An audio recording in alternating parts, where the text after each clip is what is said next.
The Oval Portrait by Edgar Allan Poe. Read by Joe DeNoia, Chesterfield, New Jersey, January 27th, 2022. The chateau into which my valet had ventured to make forcible entrance, rather than permit me, in my desperately wounded condition, to pass a night in the open air, was one of those piles of commingled gloom and grandeur which had so long frowned upon the Apennines. Not less, in fact, than in the fancy of Mrs. Radcliffe. To all appearance, it had been temporarily and very lately abandoned. We established ourselves in one of the smallest and least sumptuous furnished apartments. It lay in a remote turret of the building. Its decorations were rich, yet tattered and antique. Its walls were hung with tapestry and bedecked with manifold and multiform armorial trophies, together with an unusually great number of very spirited modern paintings in frames of rich golden arabesque. In these paintings, which depended from the walls not only in their main surfaces, but in their very nooks which the bizarre architect of the chateau rendered necessary.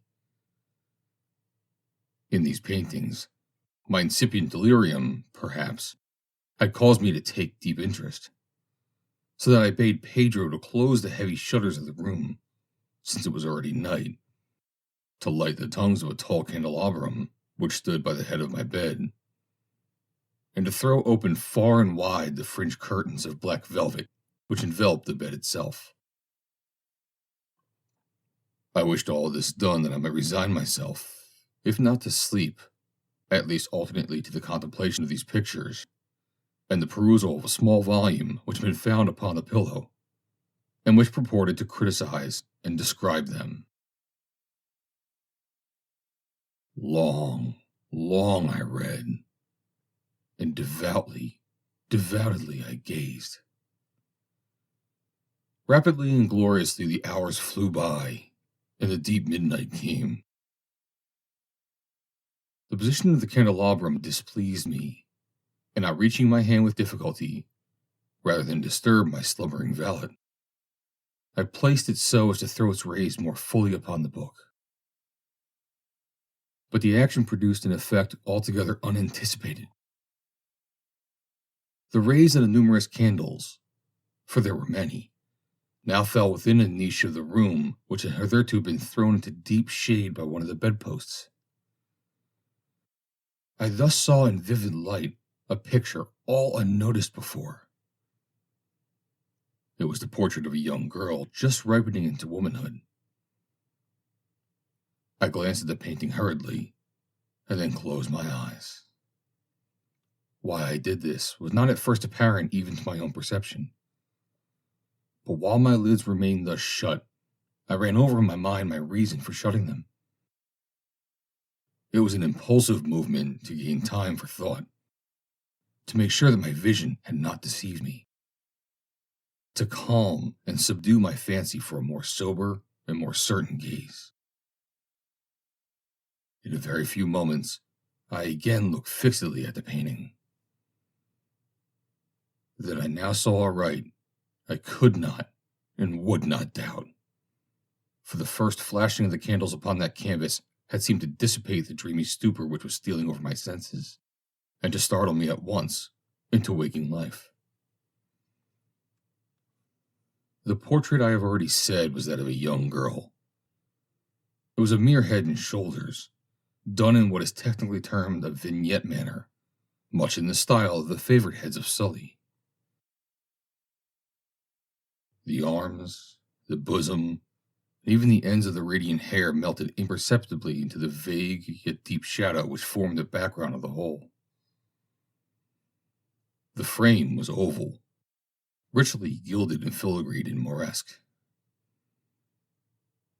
As a thing of art, nothing could be more admirable than the painting itself, but it could have been neither the execution of the work nor the immortal beauty of the countenance which had so suddenly and so vehemently moved me. Least of all could it have been that my fancy, shaken from its half slumber, had mistaken the head for that of a living person. I saw at once that the peculiarities of the design, of the vignetting, and of the frame must have instantly dispelled such idea, must have prevented even its momentary entertainment. Thinking earnestly upon these points, I remain, for an hour perhaps, half sitting, half reclining, with my vision riveted upon the portrait. At length, satisfied with the true secret of its effect, I fell back within the bed. I had found the spell of the picture in an absolute lifelikeness of expression, which, at first startling, finally confounded, subdued, and appalled me. With deep and reverent awe, I replaced the candelabrum in its former position. The cause of my deep agitation being thus shut from view, I sought eagerly the volume which discussed the paintings and their histories. Turning to the number which designated the oval portrait, I there read the vague and quaint words which follow. She was a maiden of rarest beauty, and not more lovely than full of glee. And evil was the hour when she saw, and loved, and wedded the painter. He, passionate, studious, austere, and having already a bride in his heart. She, a maiden of rarest beauty, and not more lovely than full of glee. All light and smiles, and frolicsome as a young fawn. Loving and cherishing all things, hating only the art which was her rival.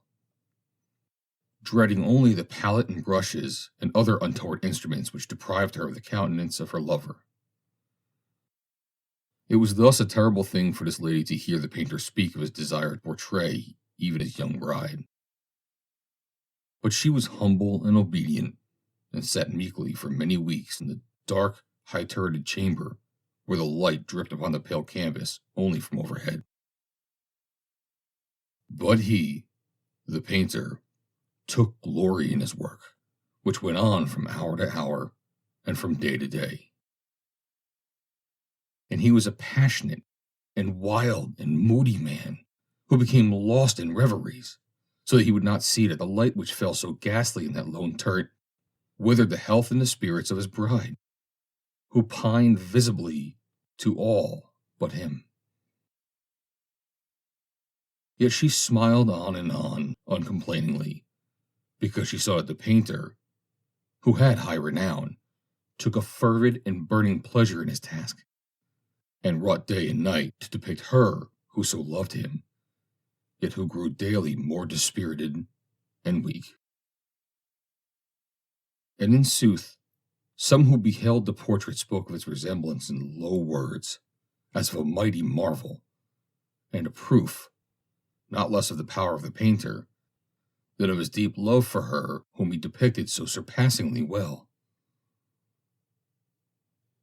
But at length, as the labor drew nearer to its conclusion, there were admitted none into the turret, for the painter had grown wild with the ardor of his work, and turned his eyes from canvas merely even to regard the countenance of his wife.